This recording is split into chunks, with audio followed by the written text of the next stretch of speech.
body recomp, a term used to describe simultaneous fat loss and muscle growth with. And so you're skinny fat. Being skinny fat. How can you build muscle and lose fat at the same time? Skinny fat.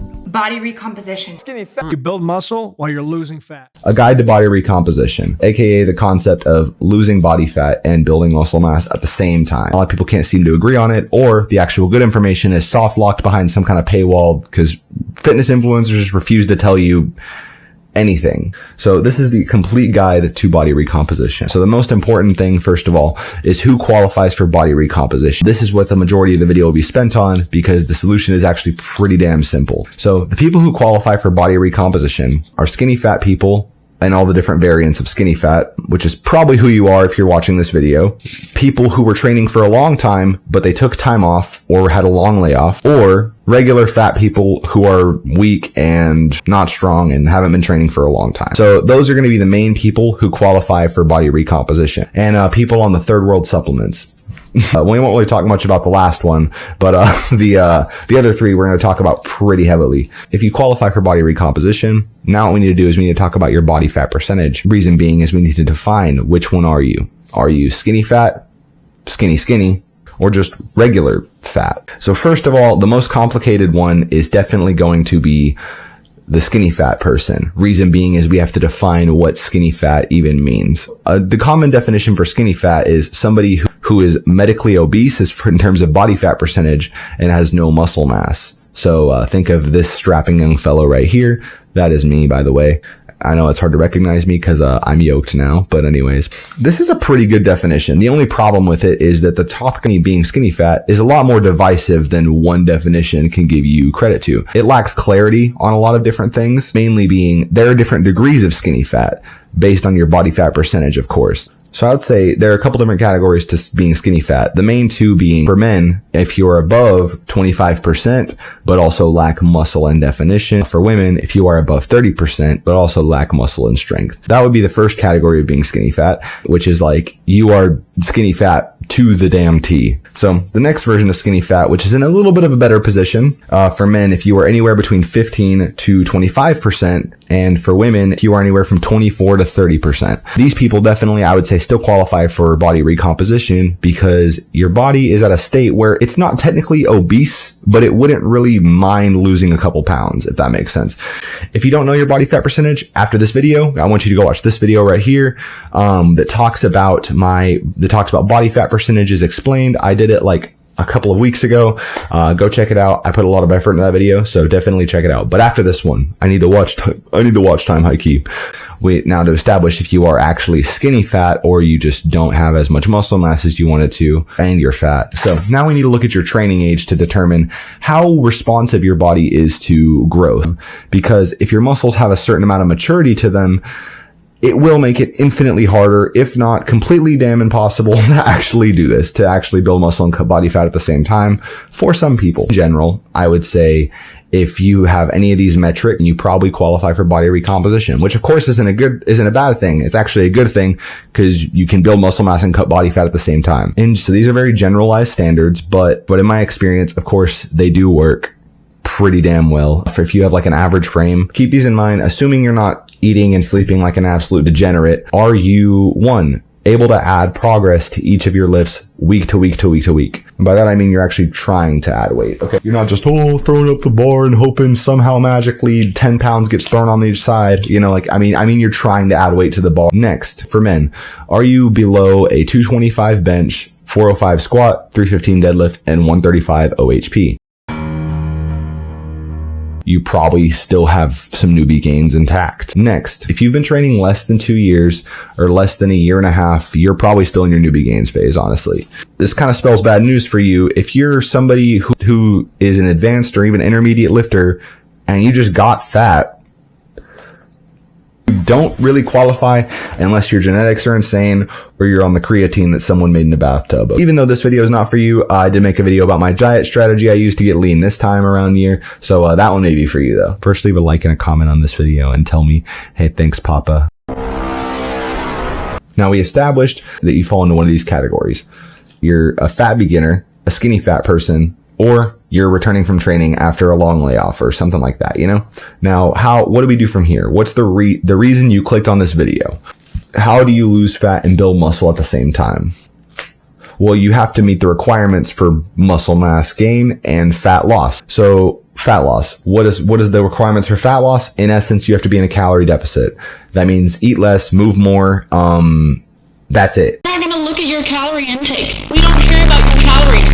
Calories don't matter when you're on a carnivore diet. They just don't. I'm sorry you're so butthurt about that. I'm sorry you can't wrap your brain around an easier way to lose weight. That's why I'm... Like, that's the only way body fat is going to go anywhere. Your body fat can't just magically disappear whenever you're in a surplus. Like, that can't happen. Imagine in math, if you added 2 plus 2 and somehow got 3. That's what you're trying to say to me whenever you say being in a surplus is the solution to being skinny fat. Now, how do we get into a calorie deficit? First, you have to figure out your maintenance and eat under it. Now, how do you figure out your maintenance? Well, here's a good rough estimate. Take your body weight, multiply it by 15. Most people, that's going to be your maintenance. Of course, play around with it. If you say, oh, I'm eating below my maintenance and I'm not losing weight, then you're not eating below your maintenance. Simple as that. Law of thermodynamics.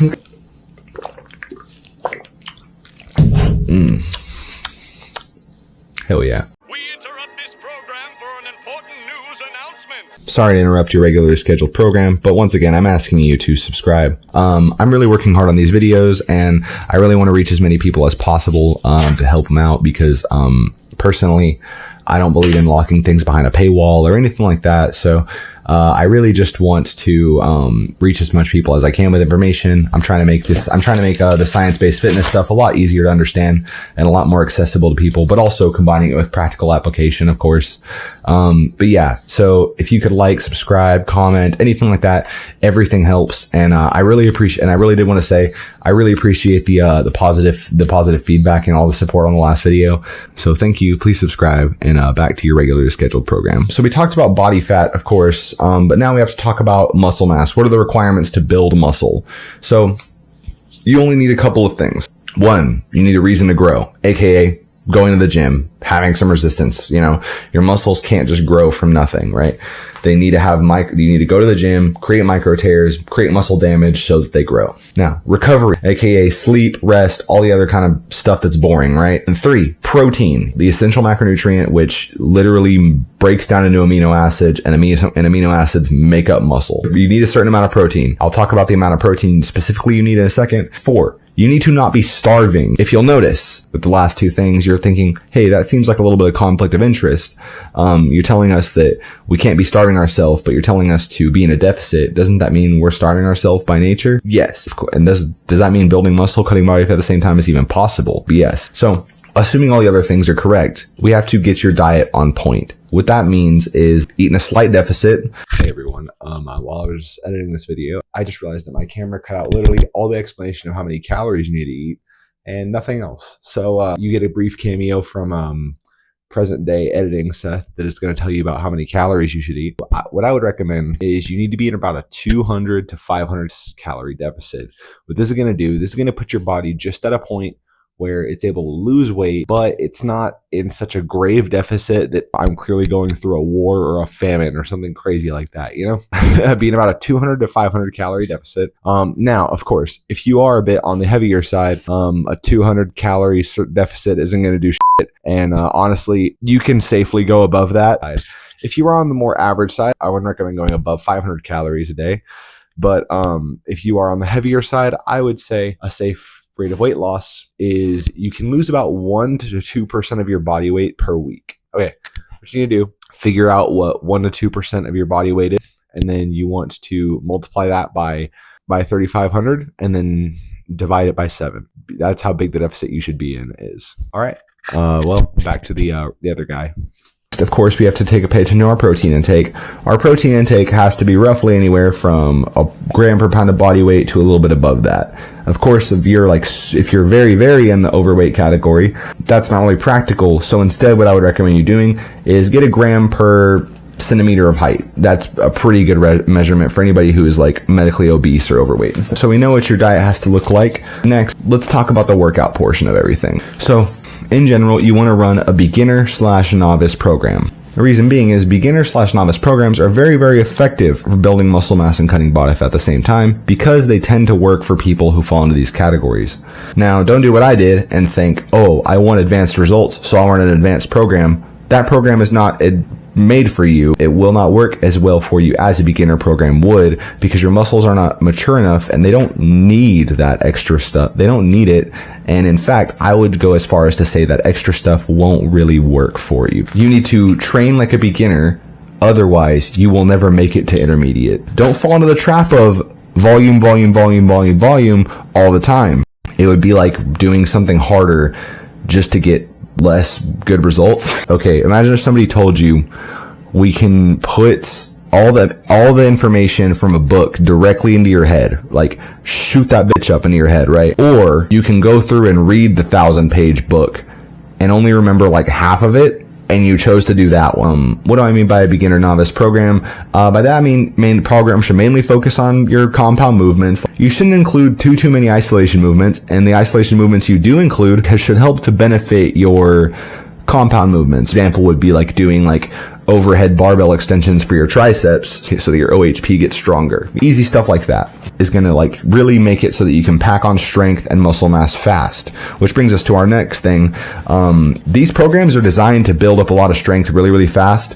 And if you're packing on strength really, really fast, there's a pretty good chance that you're building muscle, because your body is definitely getting stimulated enough. You can easily pack on like 60 pounds to each lift in like a couple of months. Like, it's so easy to do. Another reason you want to run these kind of beginner programs is because they're very, very easy to track. It's pretty hard for you to track all these advanced lifts and make sure that you're making progress week to week to week to week. These programs will work very, very well for you until you reach a certain level of muscle maturity. Once again, 205 bench, 135 OHP, 315 squat, 405 deadlift in general. Another side benefit though, pretty small one, but these programs are usually full body workouts, which full body workouts have been shown in some studies to increase the amount of calories you're burning, which can always help out with the body fat loss portion of this. Now, pretty small benefit, but it might have some merit to it. A good example program, look at Alex Leonidas's novice program. I am going to make my own beginner program here pretty soon, so let me know if that's something you'd be interested in for sure. As for like what to do during your workouts, like I said, focus on adding weight workout to workout, getting stronger. And there you have it. That's the recipe. Like, run a beginner program, get sleep, eat enough protein, eat in a slight deficit. Now, let's talk a bit about the downfalls that you may encounter. So, program hopping. Do not program hop. Pick a program and stick to it. Hey, no, stop. Just calm down. Don't do it. Trying to be too lean. Don't think you can get to 8% body fat trying body recomposition and come back here and be like, oh, Seth fucking lied. You can't be at 8% body fat and still recomp. Not all of us are fucking David Late, alright? We can't all do that. Track your progress, of course. Track your lifts always. Now, let's talk about one big issue you could run into.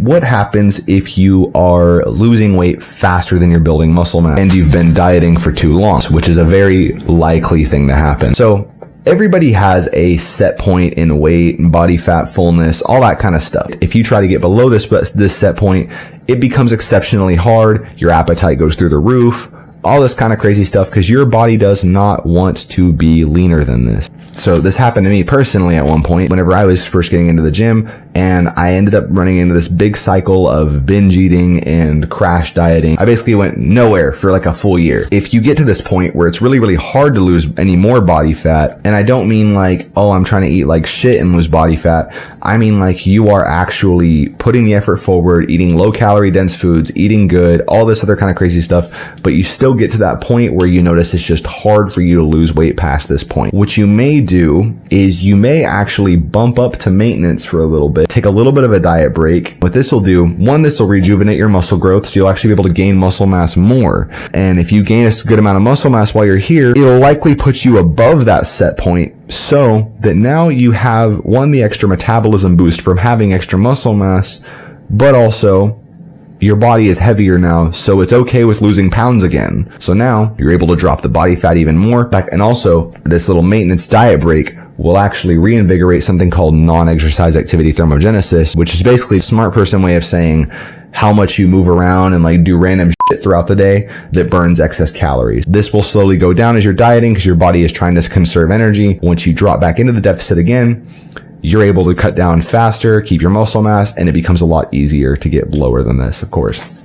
Now, of course, if you are above 25% body fat and you're in the more like weight loss heavy part of this process, you're not going to run into this issue. If you are running into this issue, then you probably have something else that's just not optimized that you really should optimize, such as diet, training, all that other kind of crazy stuff, right?